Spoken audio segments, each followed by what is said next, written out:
찬양으로 주를 예배 시작하겠습니다.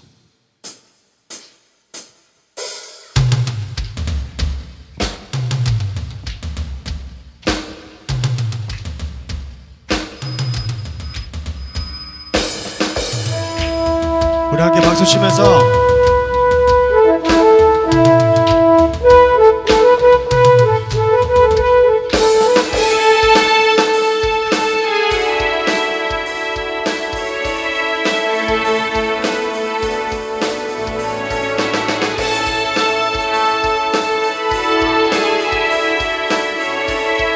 우리 함께 고백하겠습니다.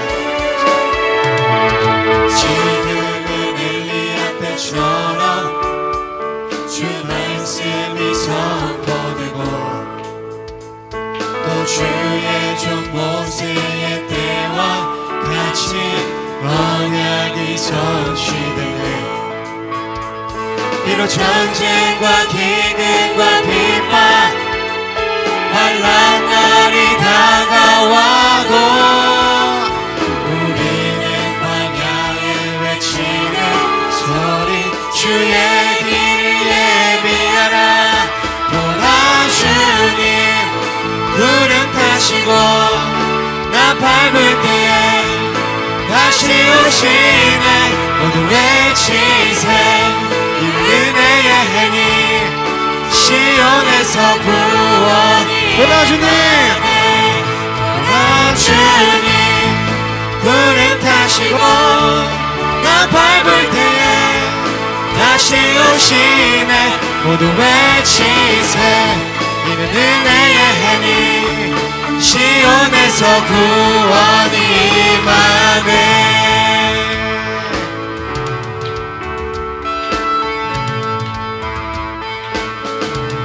또 에스겔 또 에스겔의 환상처럼 마른 뼈가 살아나며 또 주의 종 다윗의 때와 같이 주의 종 다윗의 때와 같이 예배가 회복되기 원합니다. 준수할 때가 이르러 뜰판은 휘어졌네. 준수할 일꾼 되어 주 말씀을 선포하리. 보라 주님 구름 타시고 나 밟을 때에 다시 오시네. 모두 외치세 이는 은혜의 행위 시온에서. 우리 목소리 높여 고백합니다. 보라 주님, 보라 주님 구름 타시고 나 밟을 때에 다시 오시네. 모두 외치세 이는 은혜의 행위 시온에서 구원이 임하네. 보라 주님 구름 타시고 나 밟을 때에 다시 오시네. 모두 외치세 이는 은혜의 행위 시온에서 보라 주님, 보라 주님 구름 타시고 나 밟을 때에 다시 오시네. 모두 외치세 이는 은혜의 행위 시온에서 구원이 임하네. 어제도 계셨고 오늘도 계시며 이제 구도신 어린 양 예수. 어제도 계셨고 오늘도 계시며 이제 거두신 어린 양 찬양 찬양 찬양. 아멘. 우리 함께 박수를 건드리겠습니다. 할렐루야. 아멘. 우리 시간 마지막 찬양 드리면서 귀한 헌금 드리는 시간 하도록 하겠습니다.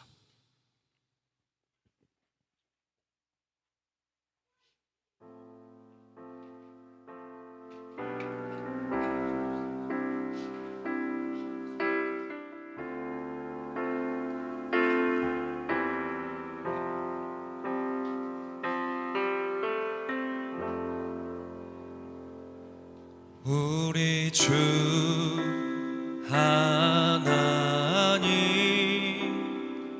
큰 영광과 존귀를 받기에 합당하신 지금 여기 계신 하나님, 온 천지 만물을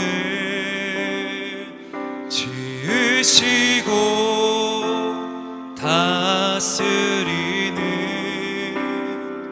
큰 권능과 능력으로 주의 말씀 이루시리.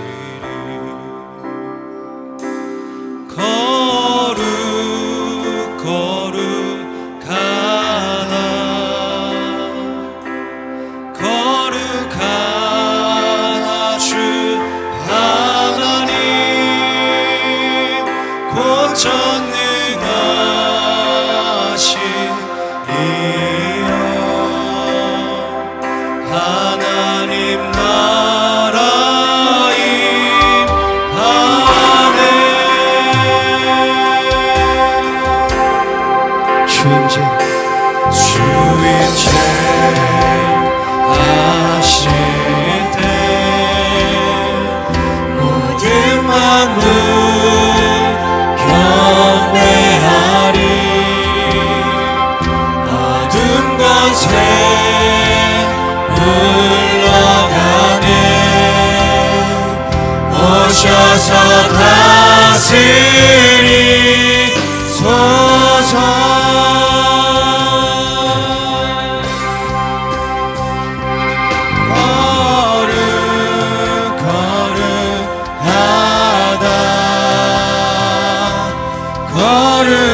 거룩하다 주 하나님,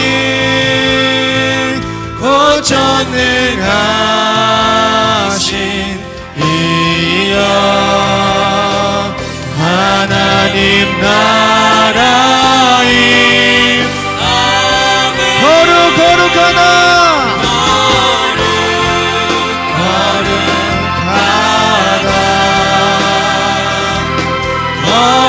거룩하다 주 하나님,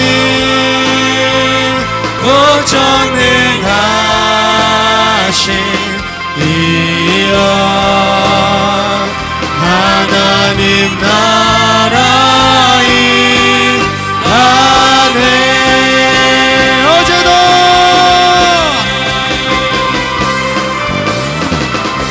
어제도 계셨고 오늘도 계시며 이제 곧 오실 우리와 어제도 계셨고 오늘도 계시며 이제 곧 오실 우리와 어제도 계셨고 오늘도 계시며 이제 곧 오실 우리와 어제도 계셨고 오늘도 계시며 이제 곧 오실 우리와 거룩하다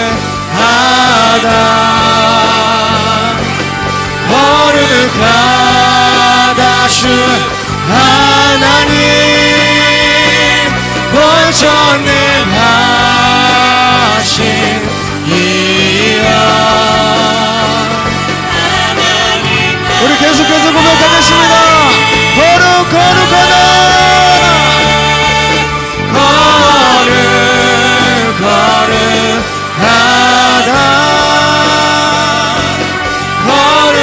거룩하다 주 하나님, 곧 전능하신 이여 높이 고백하겠습니다. 거룩하다.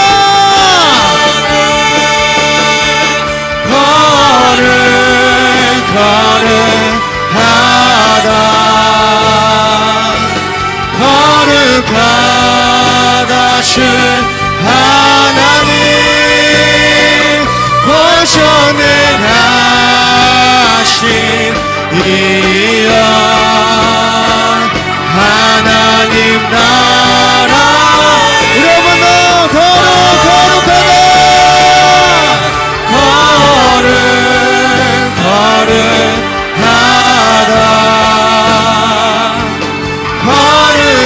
거룩하다 주 하나님 보존하신 이여 하나님 나라임 아멘.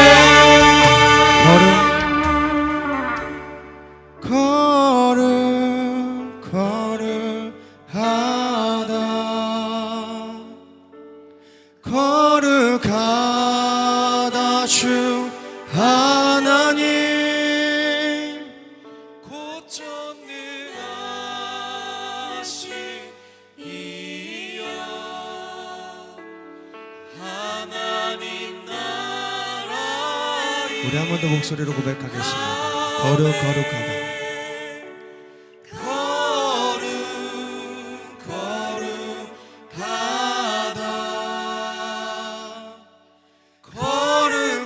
거룩하다 주 하나님 고전능하신 이여 하나님 나라임 아멘. 우리 시간 기도하겠습니다. 주님, 거룩하신 주님, 어제도 계시고 오늘도 계시고 날마다 우리와 함께 하시는 임마누엘 하신 주님, 오늘도 말씀을 통해 우리와 함께 해주시옵소서. 그 말씀 우리에게 허락해 주셔서 날마다 변함없는 믿음을 가지고 주 예수 그리스도의 이름과 말씀을 유지하며 날마다 주의 뜻대로 살다가 주님 만날 수 있는 하나님의 사람들 다 되게 하여 주시옵소서. 우리에게 주의 이름으로 기도하겠습니다. 주여!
하나님 아버지, 사랑과 은혜를 감사를 드립니다. 하나님 앞에 귀한 예물 드립니다. 주님 나라 천국에 쌓아지게 도와주시고 하나님이 기쁘게 받으실 만한 예물 되게 하옵소서. 우리의 시간과 물질과 몸과 마음이 하나님의 것인 것을 인정합니다. 선교하는 것과 구제하는 일에 많이 쓰여질 수 있도록 도와주옵소서. 하나님 아버지, 이 마지막 때에 하나님 우리 교회 또 성문기도학교 하나님께서 돌봐주셔서 하나님이 보호하시고 하나님이 지키시며 인도하시는 귀한 학교와 교회가 되게 하옵소서. 아버지, 말씀 주셔서 우리 말씀으로 하나가 되게 하시며 그 말씀으로 사는데 부족함이 없도록 주여 도와주시옵소서. 성령 충만하게 살다가 주님 만나게 하옵소서. 예수님 귀하신 이름 받들어 기도 올리옵나이다. 아멘. 주님께 감사합니다.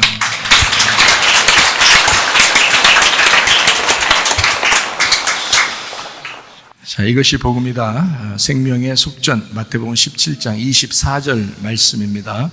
가버나움에 이르니 반세계를 받는 자들이 베드로에게 나와 이르되 너희 선생은 반세계를 내지 아니하느냐, 이렇게 되어 있습니다. 복음이라고 하는 것은 주님과의 사랑의 관계입니다. 이것을 복음이라고 그렇게 말합니다. 그럼 어떤 사랑의 관계냐? 그냥 사랑합니다 하면은 그냥 사랑의 관계가 다 이루어지는 거냐? 그건 아닌 것 같아요. 제가 이렇게 우리 집사람에 대해서 이야기하고 또 편지를 읽고 또 사랑한다고 하고 그러면 있잖아요. 제 마음에는 굉장히 애틋하죠. 우리 집사람은 이제 뭐 이렇게 부끄러워하기도 하고 뭐 이러죠. 민망해하기도 하고. 그런데 제 마음에는 굉장히 마음에 이제 애틋한 마음이 있어요. 왜 그러냐면 이런 것 때문에 그래요. 둘이 함께 한 시간들, 그러니까 함께 한 시간들을 이제 과거를 이렇게 지나다 보면 과거에 함께 한 시간들이 좋은 일만 있었던 게 아니라 슬픈 일도 있었고 함께 괴로운 일도 있었고 어렵고 힘든 일들이 참 많았거든요. 근데 그때 제가 그렇게 어려울 때 같이 있었던 그 시간들, 이런 것들 이제 같이 시간을 이렇게 가만히 생각해 보면 내 마음속에 이제 애틋해지죠. 그래서 그런 거예요. 그러니까 목사님이 사모님을 이렇게 이야기할 때는 이렇게 늘 눈물이 이렇게 그렁그렁한다. 왜 그럴까 이러지만 연세가 드신 사람들은 알 거예요. 산전수전, 공중전, 지하전 다 같이 겪으면 부부가 그 즐거운 날도 있었지만 함께 그 고통스럽고 힘들었을 때의 그 시간들을 되새기니까 그런 거예요. 네, 되새기니까.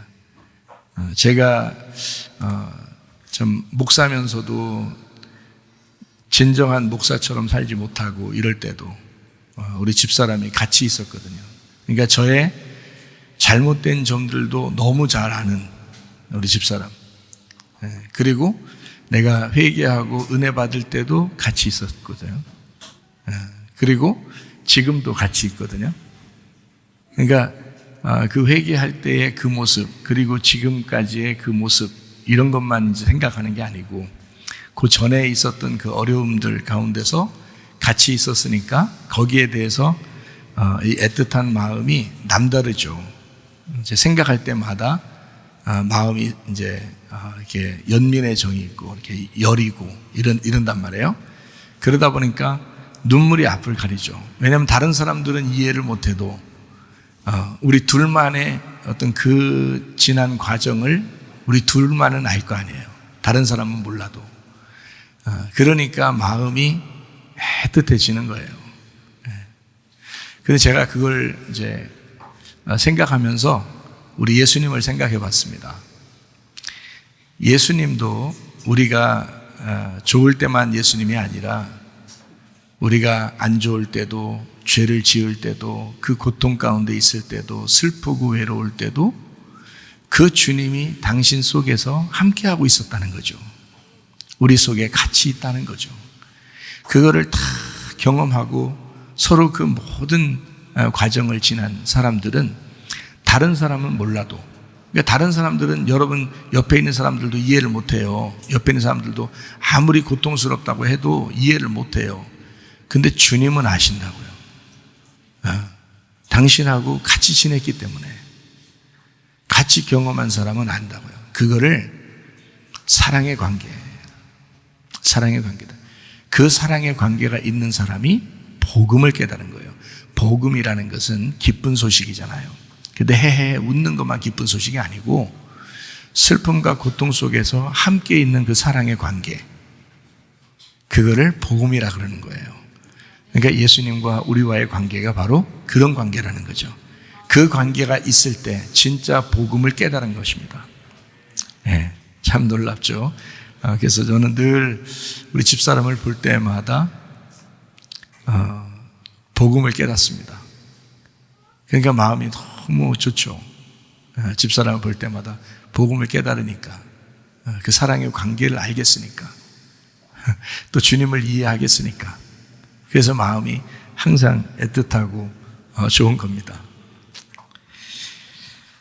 이사야 53장 5절 말씀, 주님이 찔리심은 우리 허물 때문이요 주님이 상하심은 우리의 죄악 때문이라. 주님이 징계를 받음으로 우리가 평화를 누리게 되었고 주님이 채찍에 맞으심으로 우리가 나음을 입었도다, 이렇게 했습니다. 이게 복음입니다. 주님과 나와의 관계죠. 사랑의 관계. 고린도후서 6장 2절 말씀, 보라 지금 은혜 받을 만한 때요 보라 지금은 구원의 날이로다 했습니다. 지금입니다.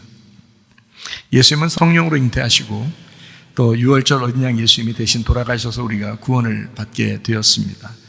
어린 양 예수님이 침례 받으실 때 우리의 모든 죄가 그분에게 옮겨지셨고 광야의 세 가지 시험을 이기심으로 우리가 시험당할 이유가 없어졌습니다. 3년 반 동안 아버지의 일을 충실히 하시다가 십자가 못 박혀 돌아가셔서 우리가 죽어야 할 그 사망도 끝내셨습니다. 이런 사실들을 우리는 믿고 마음에 믿고 입으로 고백함으로써 구원을 받는 것입니다. 사람이 거듭나야 된다, 물과 성령으로 거듭나야 된다 그랬습니다. 하늘로서 다시 태어나야 된다는 말을 의미합니다. 물과 피로 임하신 예수님, 그분을 증거하시는 분이 성령님이시다 그랬어요. 성령님은 태어나실 때부터 예수님이 죽으시고 부활하시고 승천할 때까지 늘 함께 하셨던 그 성령님이, 그 영이, 그 예수님의 영이 우리와 함께 하십니다. 그래서 예수님은 구원자고 치료자고 회복자인데 여러분 몸도 그렇고요, 영혼도 그렇고요, 가정도 그렇고 교회도 그렇습니다. 예수님이 구원자가 되시고 치료자가 되시고 회복시키시는 분이란 말이에요. 그러니까 하나님의 말씀도 끊임없이 여러분을 회복시키려고 하죠. 예, 그런 말씀이죠. 그 예수님이 우리와 함께 하신다, 그 성령님으로 함께 하신다는 것을 임마누엘이라고 그렇게 합니다. 우리를 떠난 적이 없고 늘 우리와 함께 하십니다. 고린도전서 1장 10절 말씀에 같은 말을 하고 같은 마음을 품고 그리고 같은 알므로 나아가야 된다. 여러분과 저도 한 말씀으로 이렇게 나아가는 것은 바로 우리가 서로 알고 서로 같은 마음 품고 서로 같은 생각을 가지고 같은 말을 하는 그런 사람들이 우리 교회에 또 함께 모였습니다.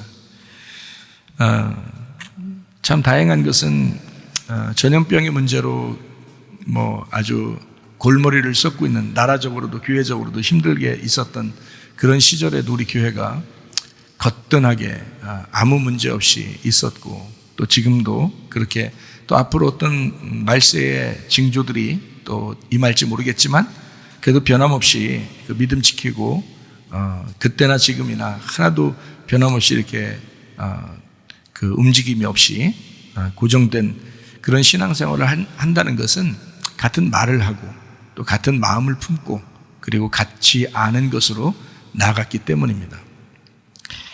정말 감사하고요. 히브리 13장 8절에 예수는 그리스도신데 어제나 오늘이나 영원토록 그러하시다. 예수는 그리스도시다, 이렇게 했습니다.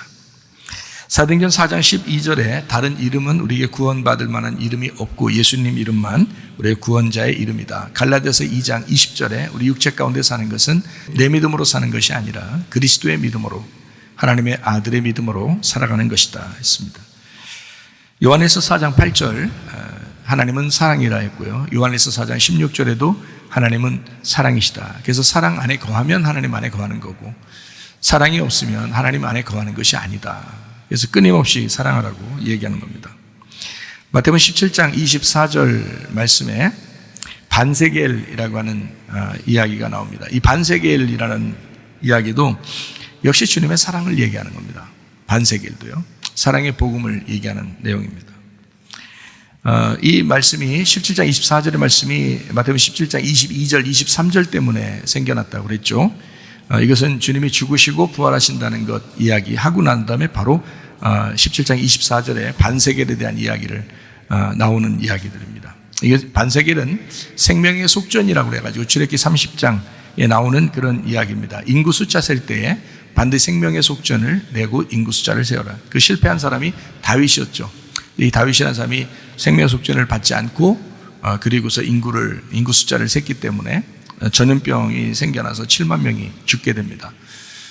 성경에 나와 있는 대로 출애굽기 30장에 있는 대로 질병이 올 것이다. 만약에 인구 숫자를 셀 때 생명의 속전을 내지 않으면 질병이 찾아오게 될 것이다 라고 하는 그 하나님의 손에 다윗은 맡기기를 원했습니다. 자기가 선택할 수 있었지만 이미 잘못을 알았어요. 그리고 이미 엎질러진 물이기 때문에 하나님밖에 해결할 것이 없다. 이것은 하나님만이 해결할 수밖에 없다라고 하는 것을 깨달아서 하나님의 손에 빠지기를 원합니다. 이랬습니다. 반세겔이라고 하는 건 굉장히 중요한 의미를 가집니다. 성경에서요. 그래서 왜 하필 반세겔이냐라고 하는 것은 이건 복음을 얘기하는데 성경에서 이게 하나인데 반쪽으로 나누어진 걸 얘기해서요. 하나인데 반쪽으로 나눠서 요거를 예수님이 와가지고 하나로 만드는 그런 것을 그게 복음이라고 얘기하는 거예요. 창세기 1장에 이제 물과 물이 나누어졌다라고 돼 있고 또 창세기 2장에는 선악과와 생명나무가 이렇게 두 개가 이렇게 나누어져서 있는데 그게 원래는 하나다라는 얘기고요. 3장 8절에 동산나무 사이에 숨었다. 그때 주님이 하나님이 나타나시고요. 출애굽기 26장에는 그 휘장을 통해서 성소와 지성소를 나누게 됐는데 그 휘장은 예수님의 육체를 말한다. 히브리서 10장에 말씀합니다. 그리고 이제 출애굽기 34장에는 모세가 수건으로 얼굴을 가리는 장면이 나오는데 고린도 후서 3장에 말했던 것처럼 수건을 통해서 너희가 아직도 율법에 가려져 있어서 복음을 깨닫지 못하느냐, 얼굴과 얼굴을 볼 수 있는 시간이 돼야 된다라고 해서 예수님이 오시면 이 수건을 벗겨줄 것이다 라고 말씀했습니다. 에스겔 1장하고 에스겔 10장에 바퀴 중간에 또 바퀴가 있다 그랬습니다. 바퀴 중간에 바퀴가 있다. 그래서 바퀴 안에 바퀴가 있는 거죠. 그러니까 율법 안에 복음이 있다는 얘기고요. 하나님의 말씀 안에 예수 그리스도가 계시다라는 그런 의미를 갖고 있습니다. 마태복음 17장에는 성전세 반세겔에 대한 이야기가 나오고 아가서 2장에는 바위 틈 비둘기에 대한 이야기가 나옵니다. 누가복음 10장을 여러분이 잘 알듯이 누가복음 10장에는 반 죽은, 강도 만나서 반 죽은 사람이 나옵니다. 헤미다네스라고 해서요. 헤밋이 절반, 그리고 드네스코, 이게 죽는다 해서 이게 절반이 죽었다. 강도 만난 사람은 반이 딱 죽은 겁니다. 반이요. 그러니까 일부러 예수님께서 그 반이 죽은 사람을 치료하시는데 기름과 포도주를 사용합니다. 기름은 성령을 의미하고 포도주는 기쁨을 의미해요. 이 두 개 합하면 성령의 기쁨입니다. 성령의 기쁨으로 치료받을 수밖에 없죠. 우리가 상처를 받고 시험받고 어려움 당하고 그러면요, 성령의 기쁨밖에 치료할 것이 없습니다. 그래서 말씀을 들어야 됩니다. 그런 사람들은 오히려 더 말씀을 들으셔야 됩니다. 예, 그래서 성령의 기쁨이 자기 속에 찾아올 때까지 말씀을 들으셔야 돼요. 근데 시험에 걸리는 사람이 성령의 기쁨이 안 오면, 말씀을 듣지 않으면 그냥 넘어집니다. 그 사람이요. 일어나기가 쉽지 않죠. 오래 걸리죠. 굉장히. 이미 오래 걸렸다는 얘기는 그만큼 말씀을 안 듣고 있다는 얘기입니다. 그 사람이요. 그러니까 엉뚱한 얘기들을 많이 듣지 말고 진짜 하나님 말씀들을 이렇게 들으셔야 합니다. 그래서 자기가 말씀 듣고 순종하려는 태도를 가지셔야 되죠. 자기 짐승에 태웠다 할 때 그 자기 짐승은 자기를 말합니다. 자기 소유를 의미하고요.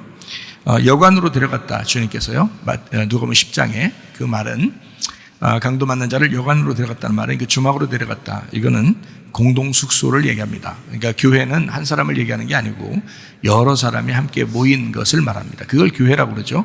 우리 한 사람 한 사람은 성전이죠. 그냥 거룩한 전 이렇게 말하죠. 근데 교회라고 하는 것은 거룩한 성전을 얘기하는 게 아니고 여러 사람을 의미합니다. 그래서 그걸 주막이라 그러는 거예요. 여러 사람이 모인 곳, 이거를 주막이라 그러는 거예요. 그래서 어떤 상처받은 사람도 이쪽 교회에 와서 하나님 말씀 들으면서 성령의 기쁨으로 치료받으면 그러면 가능합니다. 비용이 더 든다 해도 주님이 다 갚아주시겠다라고 누가복음 10장에 말씀했습니다.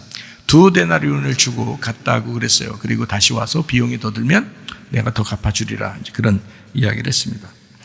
자, 그런 거 보면 이제 우리 주님이 반쪽을 우리를 용서해 주신, 반쪽을 치료해 주신 주님이거든요. 그렇다면 여러분과 저는 그렇게 용서받은 사람들입니다.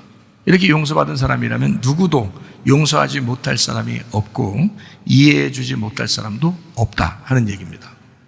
우리가 먼저 그렇게 강도 만난 사람인데 주님께서 치료해 주시고 우리를 돌봐주시고 용서해 주셨다면, 그렇다면 우리도 남을 용서하는 것이 마땅하지 않느냐, 그런 이야기입니다.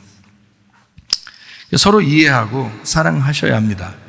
모두 자기가 무슨 이유가 있다, 어떤 이유가 있다 하는 것은 누구나 다 이유가 있어요. 어떤 사람이 나는 이런 이유가 있어서 이렇게 기분이 안 좋다라고 했을 때 저쪽 사람한테 물어보면 뭐 때문에 또 자기도 기분 나쁘다 그래요. 그러니까 모든 사람이 다 이유가 있는 거예요.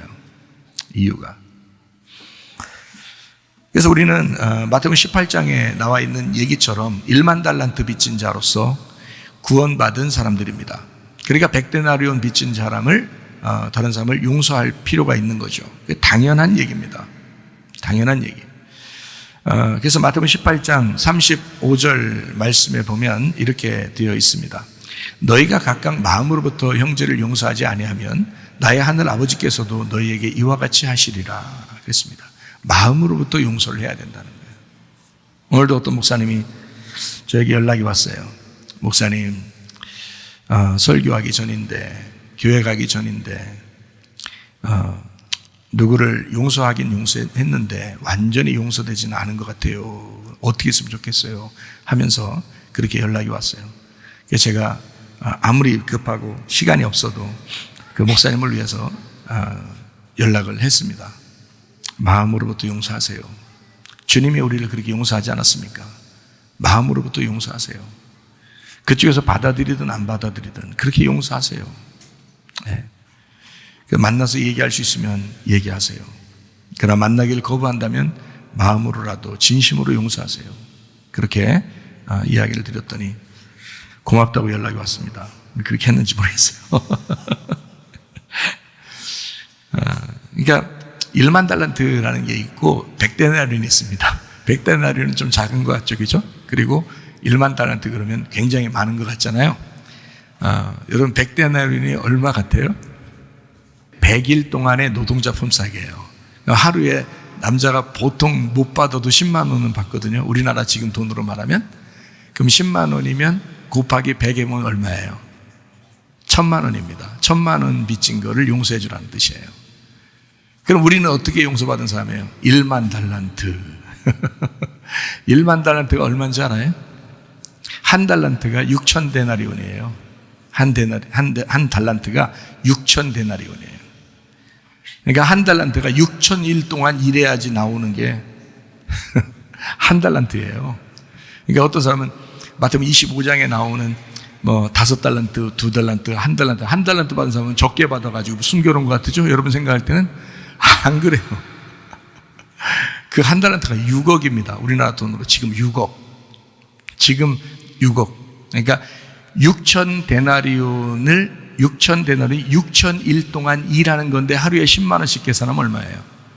6억입니다. 근데 1만 달란트는 그럼 얼마일까요? 6조예요, 6조.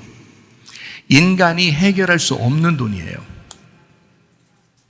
그래서 너는 6조 정도의 돈을 용서받은 사람이다. 그런데 100데나리온 1000만 원을 용서하지 못했느냐? 이런 얘기예요. 자, 어때요, 여러분? 여러분 다 1만 달란트 빚진 자인데 주님께서 우리를 용서하신 거거든요. 그러니까 100데나리온 다 옆에 사람들은 다 빚 져봐야 100데나리온 빚진 거야, 여러분한테. 뭘 그걸 그렇게 막 그냥 멱살 잡고 그냥 기분 나빠하고 왜 그래요? 다 용서할 수 있어요. 자, 이해가 되십니까? 네. 그러니까 여러분 다 용서받은 사람들이야, 주님 안에서. 그러니까 어떤 사람도 핑계하지 마요. 용서 다 하세요. 그냥 용서 다 하시고 서로 사랑하고 서로 하나 되시고 서로 이렇게 만나서 얘기도 하고 같이 밥도 먹고 말해요. 네? 어떤 목장 보면은 같이 밥 먹고 그런 사람도 있더라고. 같이 밥 먹으려고 하는 그 끼리끼리 밥 먹는 사람이 그 못된 사람들이 그 사람들이. 그럼 안 돼. 서로 같이 모여서 목장들끼리 같이 밥을 먹어야지. 그게 좋잖아요. 서로 이 사람들끼리 같이 밥 먹고 이래야 더 좋은 거지. 서로 흩어져서 먹으면 어떻게 해요? 안 되지. 그렇지 않아도 매일 만나는 것도 아닌데 그렇죠? 그러니까 앞으로는 그렇게 하지 마시고 서로, 제가 보니까 그렇더라고. 살짝 보니까. 그러니까 여러분 서로 같이 밥을, 제 말을 가장 잘 듣는 데가 한나의 전도회더라고. 그러니까 한나의 전도회 역시 할머니들한테 내가 인기가 있어. 좀 보니까. 예? 한나의 전도회는 그렇게 말을 잘 들어. 예? 참 애기 같아. 애기 얼마나 기쁜지 몰라요. 참 이쁘고 어린아이 같아요. 그런 어린아이 같은 사람만 좋은 간다고 했잖아요. 그러니까 말씀 듣고 순종하셔. 여러분도 제발. 제발이란 말은 영어로 please예요. please. 그러니까 1만 달란트 빚진 건요, 인간과의 관계가 아닙니다. 하나님과의 우리와의 관계예요. 거기에서 빚을 진 거야. 그거를 우리가 해결 못 해요. 그래서 1만 달란트를 하나님이 해결할 수밖에 없는 거야. 그거를 해결해 줬는데 인간끼리의 그 문제는 100데나리온 빚진 거야. 다 같이. 그러면 누구나 다 똑같이 100데나리온 서로 빚진 거야. 그거 다 용서하면 되는 거야. 내가 주님과의 어떤 사랑의 관계만 확실해지면 그러면 사람과의 관계는 다 용서할 수 있습니다. 이해가 되겠어요? 네, 그렇게 하시란 말이에요. 그래야 가정이 하나 되고 교회가 하나 되고 그러지. 생각해 보세요. 목장도 하나 되고 얼마나 좋아요. 제가 말하는 거, 저 산전수전, 공중전, 지하전 다 겪은 사람이 저도 인생을 알아요? 웬만한 건 눈 하나 끔찍도 안 하는 사람이에요. 근데 우리 집사람만 보면 눈물이 나와.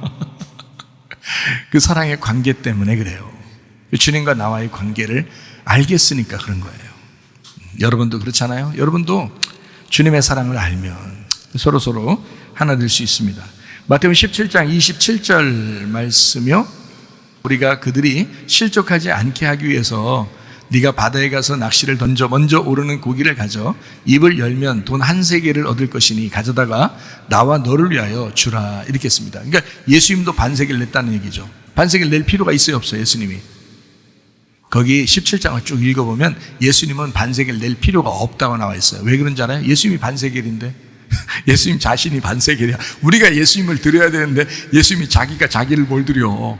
그죠? 우리가 예수님을 드리는 거지. 그래서 반세겔은 베드로만 드리면 되는 건데 다른 사람들이 실족해서 넘어질까봐 그래서 자기도 반세겔을 같이 드리겠다는 거야. 그러니까 안 드려도 될 거를 드리는 거예요. 자, 안 드려도 될 거를 드린다는 말은 뭐예요? 죽지 않아도 될 거를 죽으셨다 이 말이야. 그래서 그 반세겔을 드리신 거예요. 이 말이 단순한 말이 아니에요. 그래서 그 반세겔 되시는 그 주님이, 나의 반쪽 되시는 그 주님이 우리와 함께 하나 되기 위해서 자기를 드리셨다 이 말이야.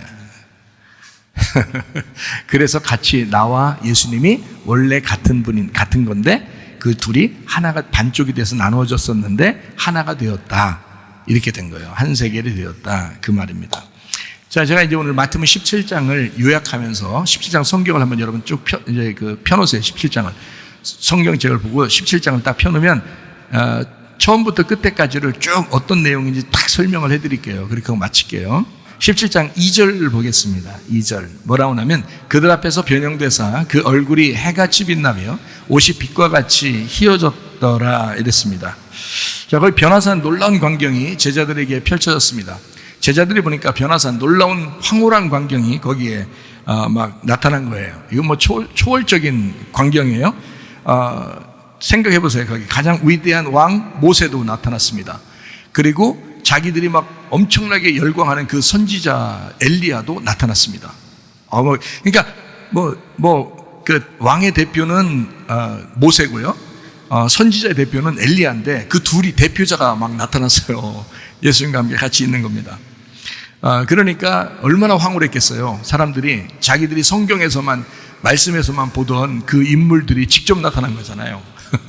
거기에 너무 놀래가지고 거기서 어떻게 초막 셋을 짓고 우리 함께 여기서 영원히 삽시다 막 자기가 뭔 말 하는지도 모르고 막 그런 얘기를 해요. 너무 황홀스러워서 그런 겁니다. 여러분 같아도 그러겠죠, 그죠? 그 변화산에서 그런 장면이 지금 변화산 사건이거든요. 여기 지금 마태복음 17장에 그 초반부에 나오는 얘기들입니다. 모세와 엘리야가 나왔다는 것은 다른 사람이 나올 수도 있었는데 왜 모세와 엘리야가 나왔을까요? 왜 하필이면? 만약에 부활 승천한 거로 따지면은 에녹이 나오든지 그랬어야 되잖아요. 근데 모세와 엘리야가 나와요. 왜 그런지 알아요? 구약 성경이기 때문에 그렇습니다. 구약 성경이 율법과 선지자로 되어 있어요. 구약 성경 전체가 율법과 선지자로. 그래서 모세와 선지자로 나오는 겁니다. 이 둘을 대표. 다시 말하면 하나님 말씀이 지금 변화산에서 완성되고 있는 중이에요. 신약은 누구예요? 신약은 예수님이잖아요. 그래서 구약 성경과 신약 성경이 만난 거예요. 거기서 성경이 완성되는 장면이 얼마나 황홀했겠어요. 저도 주님을 만날 때 성경을 깨닫게 되니까 막 너무너무 막 좋아서 미치겠더라고요. 미쳐서는 안 되죠, 진짜. 좋아가지고 막 정말 좋더라고요. 황홀스럽더라고요. 그런 것처럼 이 지금 뭐냐면 구약 성경과 신약 성경이 합해졌어요. 모세와 엘리야 그리고 예수님이 하나가 됐어요. 그래서 거기서 딱 나타난 겁니다. 그러니 얼마나 좋겠어요. 근데 말입니다. 17장 8절을 보면 이상한 얘기가 나와요. 제자들이 눈을 들고 보매 오직 예수 외에는 아무도 보이지 아니하더라. 눈을 진짜 정신 차리고 보니까 예수님밖에 안 보이더라 이거예요. 정신 차리고 보니까.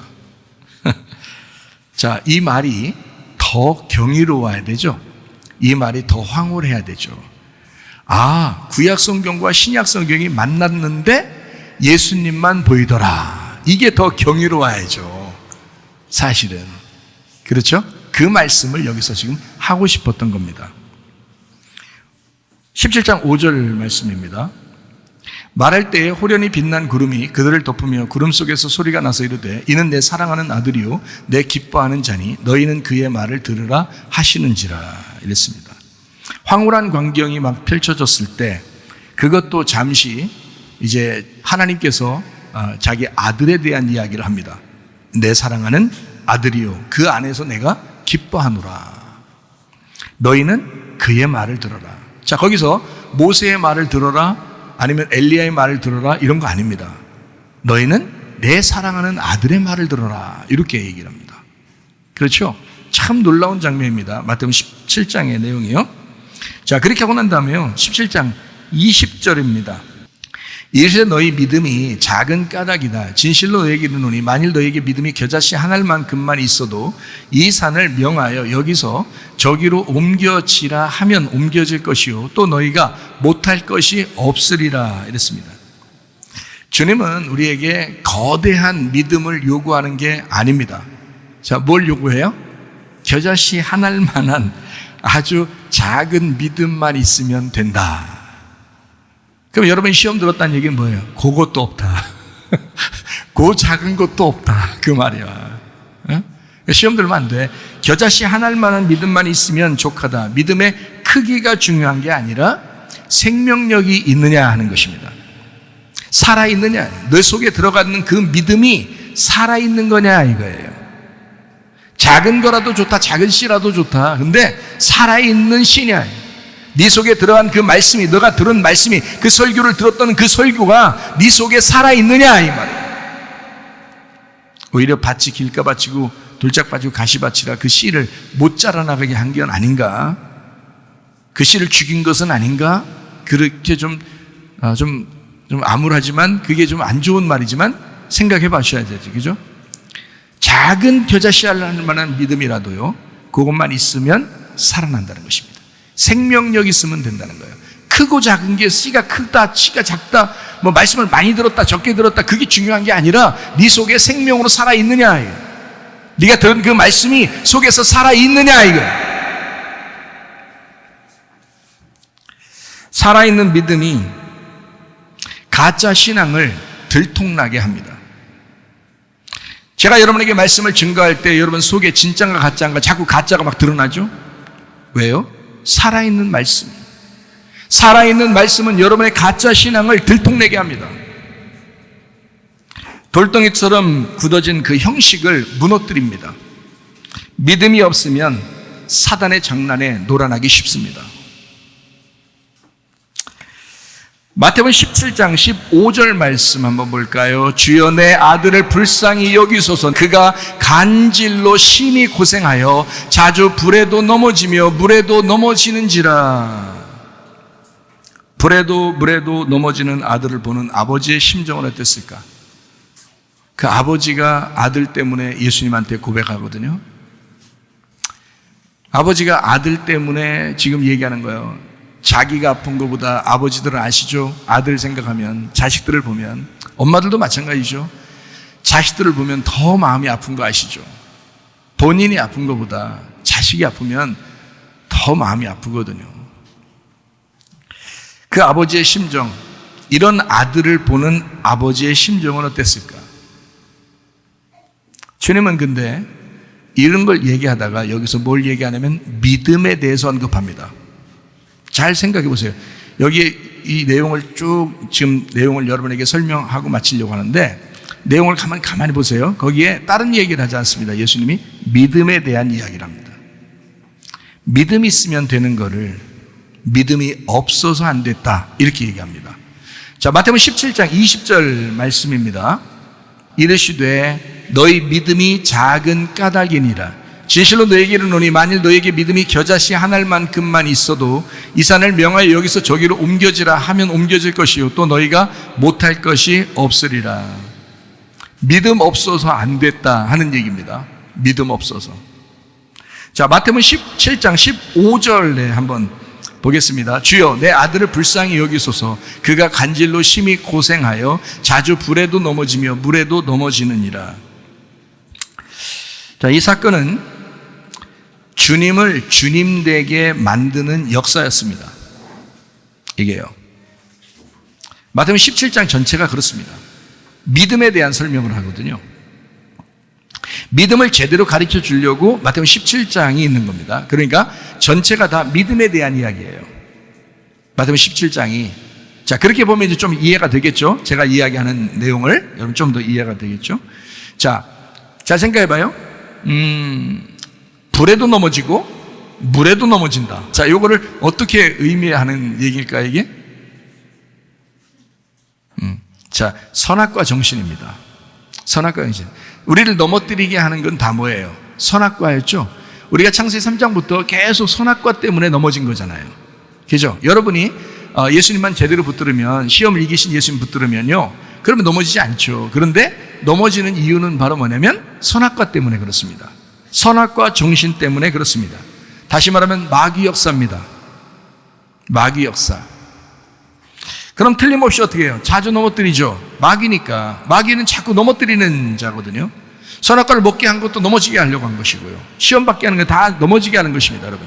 그러니까 시험에 걸린 것 같다, 자기가. 그럼 빨리 마음을 평온하게 만드시고요. 마음의 천국을 만드셔야 합니다. 그래서 평화가 이루어지고 연합을 해야 되고 서로 하나가 돼야 되고 그런 걸 빨리 만드셔야 돼요. 그래서 사랑을 하라는 말이에요. 그래서 가정과 교회가 서로 사랑해야 된다, 이런 이야기를 하는 것입니다. 광야에서 이미 시험을 이기셨기 때문에 우리 주님께서요, 그 주님을 꽉 잡으면 시험에 걸릴 이유가 없습니다. 그래서 주님 꽉 잡고 사시기를 바랍니다. 그러면 승리할 수 있습니다. 잘 생각해 봐요. 여기에 나온 아들이 넘어져요.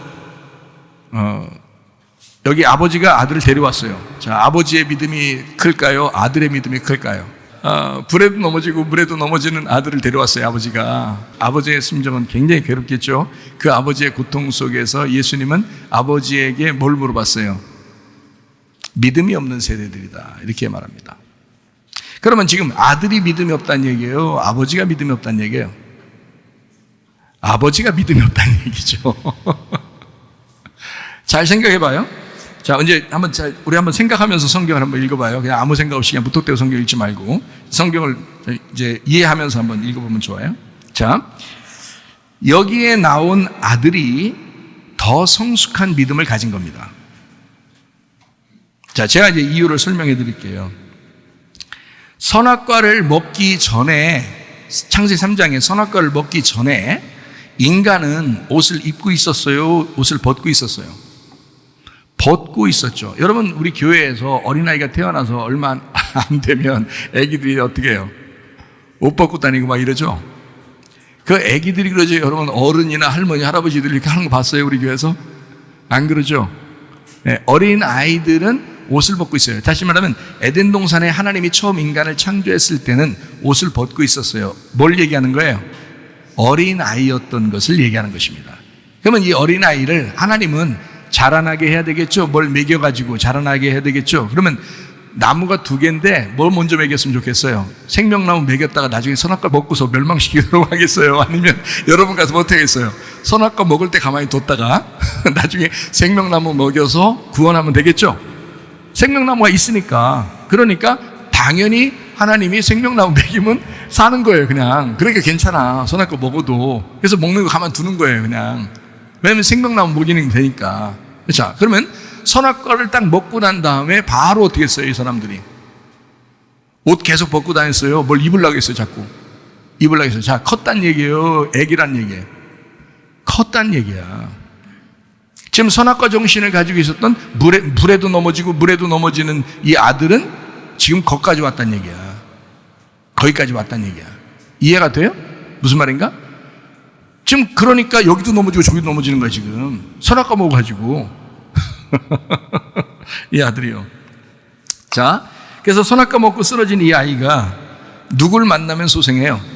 생명나무 대신 예수님을 만나면 해결되는 거예요. 바로 해결되는 거예요. 이거는 아무 문제가 없는 거예요. 예.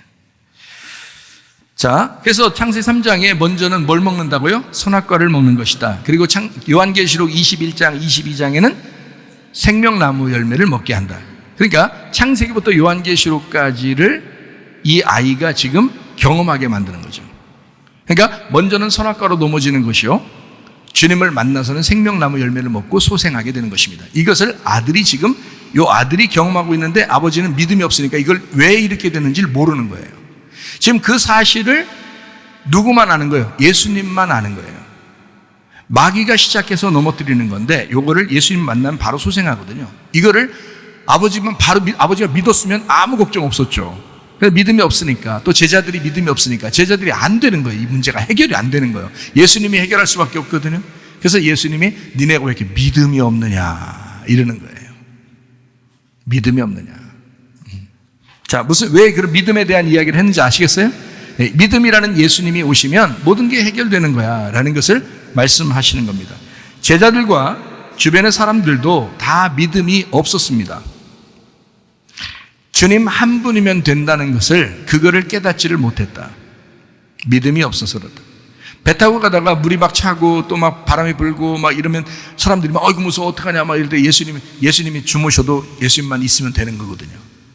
그러니까 예수님이 일어나서 믿음이 왜 이렇게 없느냐 니네가 이렇게 하는 거예요. 믿음이 누군데? 예수님이니까. 니네 속에 예수님이 없구나. 겨자씨 한 알로 오신 예수님, 겨자씨 한 알 같은 그 믿음만 네 속에 있어도, 그 예수님을 단순하게 믿기만 했어도 아무 문제가 없었다. 산을 들어서 바다에 던져도 하라면 했을 것이다. 그런 얘기예요. 산 같은 문제, 산 같은 마귀가 우리에게 닥쳐와도 그러면서 바다에다 던져놓으면 그게 끝나는 문제. 다시 말하면 겨자씨 한 알만한 믿음만 있어도, 겨자씨 한 알만한 믿음이라는 예수님만 네가 잘 믿어도 이 문제는 해결될 것이다. 이해가 되시겠습니까? 여러분의 가정의 문제는 문제거리가 아닙니다. 문제를 문제로 생각하는 게 그게 문제입니다. 예, 문제거리를 생각하지 마시다. 자, 예수님 한 분이면 됩니다. 겨자씨 하나 같은 믿음만 있으면 됩니다. 마귀가 쫓겨나가죠. 그리고 그 자리에 주님이 거하십니다. 마태복음 17장 18절 말씀입니다. 이에 예수께서 꾸짖으시니 귀신이 나가고 아이가 그때부터 나으니라. 믿음 없게 만드는 그 마귀를 꾸짖으셨다. 그리고 그 마귀를 쫓아내니까 믿음이라는 것이 거하였다. 이해가 되죠? 마귀를 꾸짖고 쫓아내니까. 자, 여러분이 기도할 때 그럼 어떻게 기도하면 좋겠나 아시겠죠? 어떤 기도를 해야 되겠어요? 주님, 나를 믿음 없게 만드는, 나를 시험 들게 하는 마귀는 떠나가게 하옵소서. 예수의 이름으로 면에 막과 돌은 귀신아 떠나갈지어다. 그리고 예수 그리스도가 그 자리에 있는 것입니다.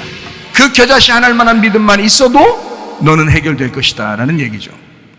그게 마태복음 17장 18절의 말씀입니다. 자, 마태복음 17장 21절 말씀에 기도와 금식 이외에는 이런 종류의 능력이 나가지 않느니라 라는 말씀이 있습니다. 기도와 금식 이외에는 이런 종류의 능력이 나가지 않는다라고 마태복음 17장 21절에 나와 있는데, 어떤 사본은, 사본이 여러 개거든요. 신약의 사본이 여러 개인데 그 중에 어떤 사본은 17장 21절이 없어요. 어떤 사본에는 지금 제가 읽은 이 말이 있어요. 기도와 금식 이외에는 이런 종류가 나갈 수가 없다라는 말을 했어요. 그 말이 있어요. 어디에는 없어요. 근데 없음으로 그냥 우리나라 글자 성경책을 거기다 쓴 거예요. 근데 있음으로 돼 있으면 요 제가 말하는 그 말이 거기 써 있어요. 그 앞뒤에도 그런 말이 내용이 있는 겁니다. 다시 말하면 똑같으니까 아마 안 썼을 수도 있겠지만 어쨌든 있어요. 자, 기도와 금식 이외에는 이런 종류의 능력이 나가지 않는다. 자, 오해하지 마시기 바랍니다. 하루 내내 눈 감고 있다고 기도는 아닙니다. 하루 내내 밥 굶는다고 금식은 아닙니다. 제가 여러분에게 늘 이야기하죠. 기도는 하나님과 교통하는 것이다. 금식이라고 하는 것은 하나님 앞에서 내 생각들을 중지하는 것이다. 그것을 금식이라고 하는 거다. 내가 먹는 것을 중지한다 이 말이야. 내가 생각하는 것을 중지한다 이거야. 내 생각을 중지한다. 내 믿음을 중지한다.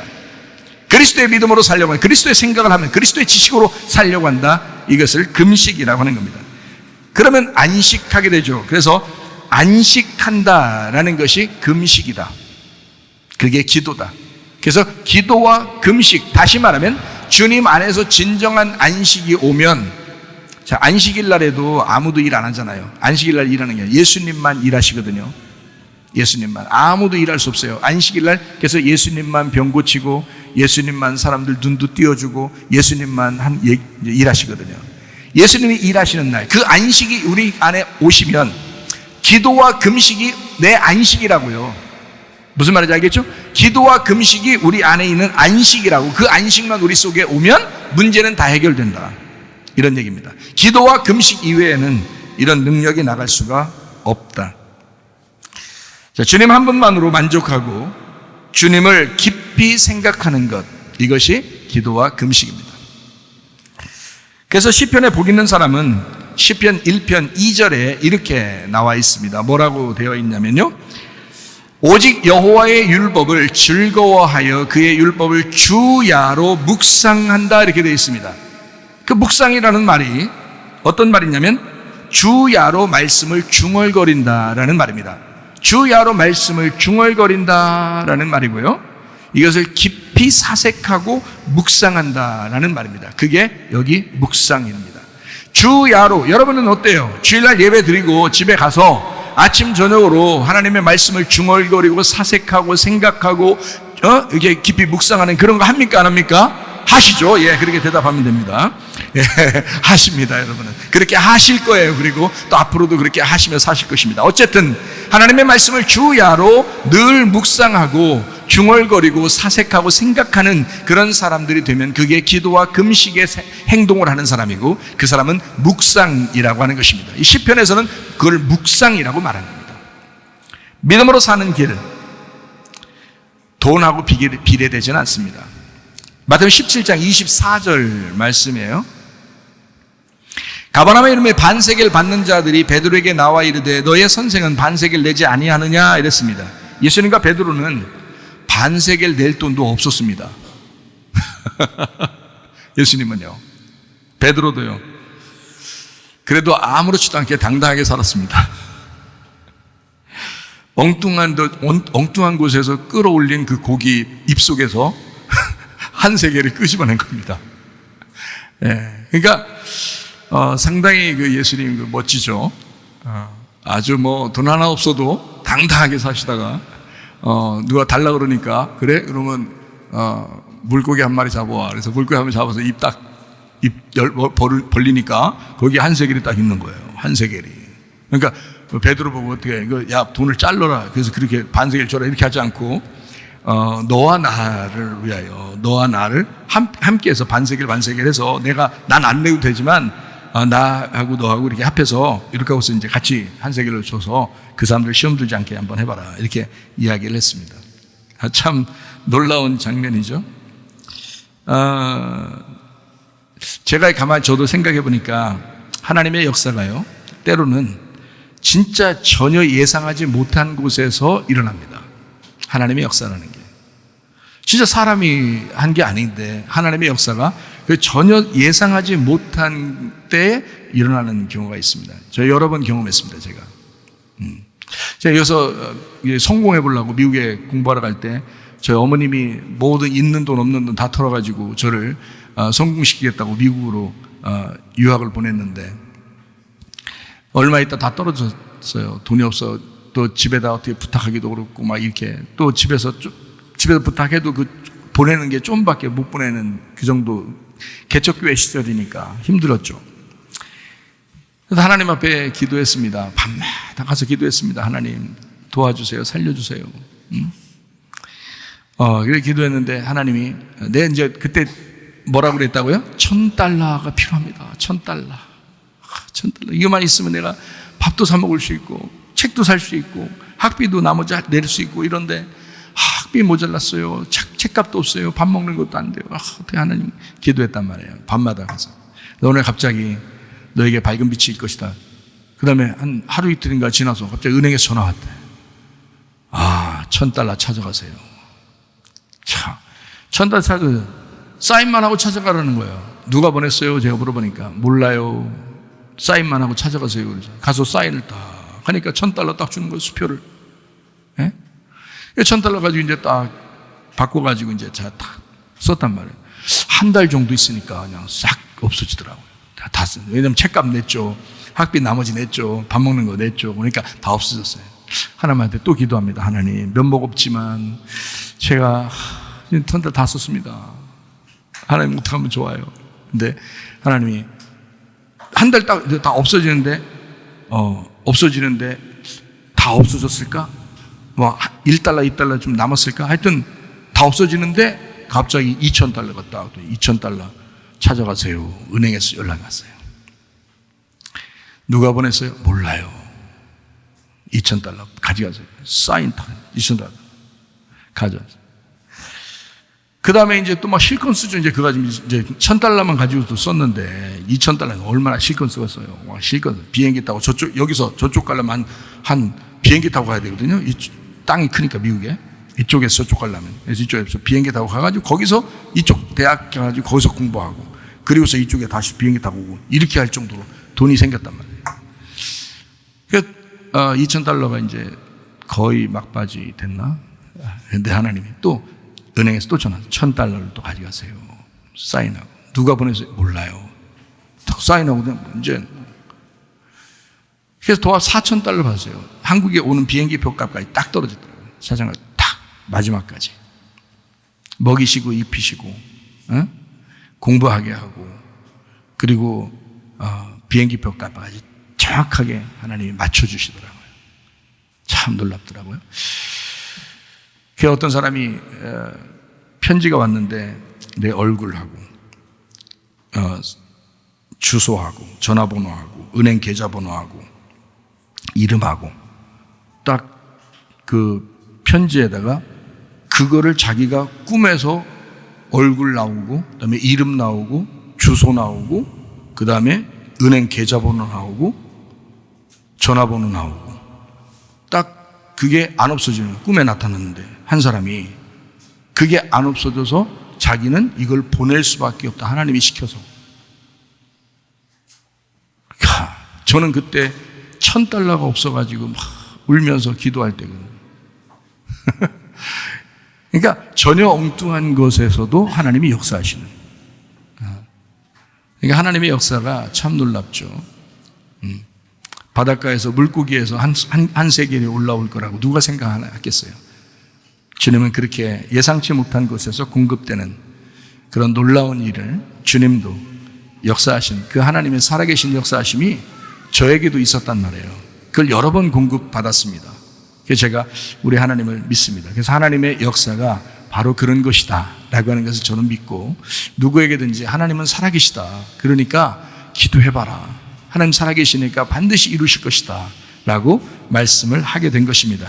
자, 출애굽기 30장 13절 말씀이요. 무릇 계수 중에 드는 자마다 성소의 세겔로 반세겔을 낼지니 한 세겔은 20개라. 그 반세겔을 여호와께 드려라. 반세겔은요 성전 세금입니다. 30장 15절 말씀도 볼까요? 너희의 생명을 대속하기 위하여 여호와께 드릴 때에 부자라고 반세겔에서 더 내지 말고 가난한 자라고 덜 내지 마라. 이스라엘 사람들은 성전 중심으로 살잖아요. 그러는데 부자라고 더 내지 말고 가난하다고 덜 내지도 말아라. 그러니까 모든 사람이 성전 세금을 내야 된다. 한 명도 빠지지 말고 내야 된다 해서 반세겔을 정한 하나님의 명령입니다. 이것은요 이것은 해도 되고 안 해도 되는 게 아니에요. 모두 다 해야 된다는 말입니다. 이건. 사람들은 예수님을요, 하나님의 아들이라고 여기지 않았습니다. 예수님이 왔는데도 성전세를 내라고 독촉합니다. 예수님도 성전세 내라는 거예요. 마태복음 17장에 하는 얘기잖아요. 얘기죠. 문제는 사람들이 성전세 내라고 하는 그 사람들의 문제가 아니고 바로 예수님 바로 옆에 있는 베드로가 더 문제인 거예요. 베드로가. 잘 생각해 보시라고. 여러분이 베드로라고 생각하면 어때요? 예수님 바로 옆에 있으면 베드로는 믿음을 가졌어야 될 거 아니에요. 그런데 베드로가 믿음이 없는 거예요. 그러니까 예수님은 베드로에게도 믿음을 가르치고 싶은 거예요. 그러니까 성전세를 내라고 독촉하는 사람들과 베드로 똑같이 뭐가 없는 거예요? 믿음이 없다 이 말이에요. 그러니까 베드로도 믿음이 없었으니까 예수님은 그 베드로에게도 믿음을 가르쳐주고 싶은 거죠. 여러분도 마찬가지입니다. 여러분에게 믿음이 없다면 하나님은 이 말씀을 통해서 믿음을 가르쳐 주시겠죠.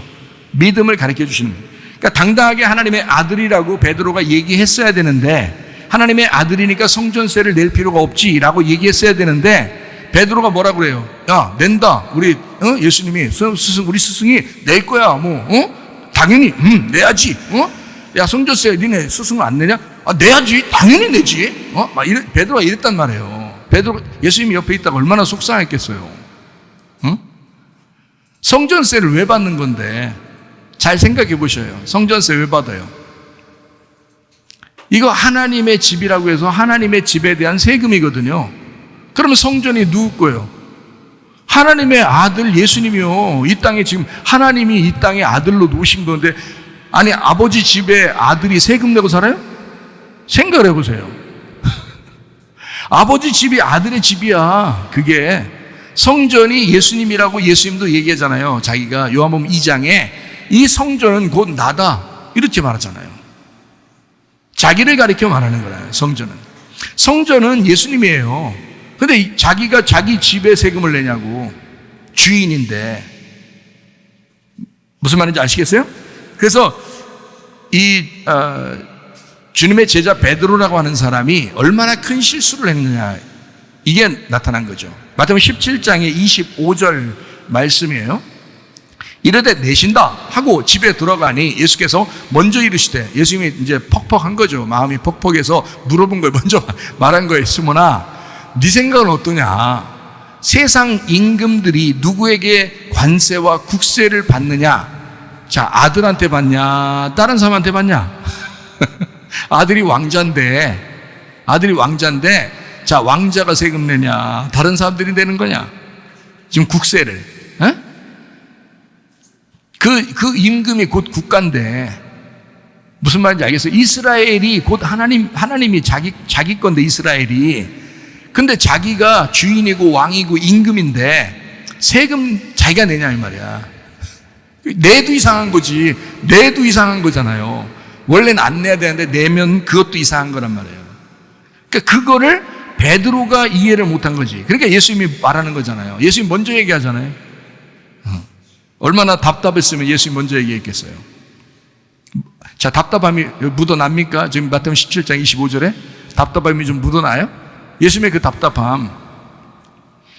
하나님의 집인 성전은 하나님 겁니다. 그러니까 하나님이 주인이면 그의 아들도 성전의 주인이기 때문에 자기 집에 세금을 낼 필요가 없어요. 그런데 오해하지 않도록 하기 위해서 17장 27절에 그렇게 말합니다. 우리가 그들이 실족하지 않게 하기 위해서, 오해하지 않도록, 실족하지 않도록, 넘어지지 않도록, 시험 들지 않도록 그냥 고기 하나 잡아와봐. 그래서 그냥 내자, 이런 얘기예요. 스칸달리조입니다. 스칸달리조. 여기서 스캔들이라는 단어가 나온 거거든요. 스칸달리조. 이게 뭐냐면 걸려 넘어지다, 죄를 짓다라는 말입니다. 그러니까 예수님은 어땠어요? 내지 말아야 할 성전세를 내셨다는 거죠. 이해가 돼요? 자기는 지금 왕이고 임금이고 아들 왕자인데, 그런데 자기 집의 세금을 자기가 낸다는 건 말이 안 되는 거를 하겠다는 거예요. 딴 사람 시험 될까 봐. 그래서 그냥 해주겠다는 거예요. 근데 그 말은 이제 복음이 이 안에 있는 거죠. 이 말은 죽지 않아도 될 죄 없으신 예수님이 우리 죄인들을 위해서 생명의 속전을 들이셨다라고 하는 말씀입니다. 주님은 내지 말아야 할 그 생명의 속전을 내셨다.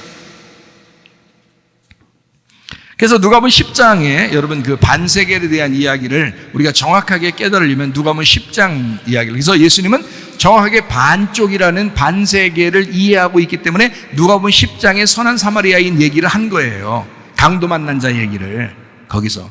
이거 다른 사람이 얘기한 게 아닙니다. 예수님이 얘기한 거예요. 왜냐하면 반세겔의 생명의 속전이라는 그 단어를 예수님이 정확하게 깨닫고 예수님이 오셔야 그 휘장이 벗겨지고 그 수건이 벗겨지기 때문에, 그래서 그 반세겔의 복음을 예수님이 정확하게 소개하는 장면이 누가복음 10장에 나와 있는 거예요.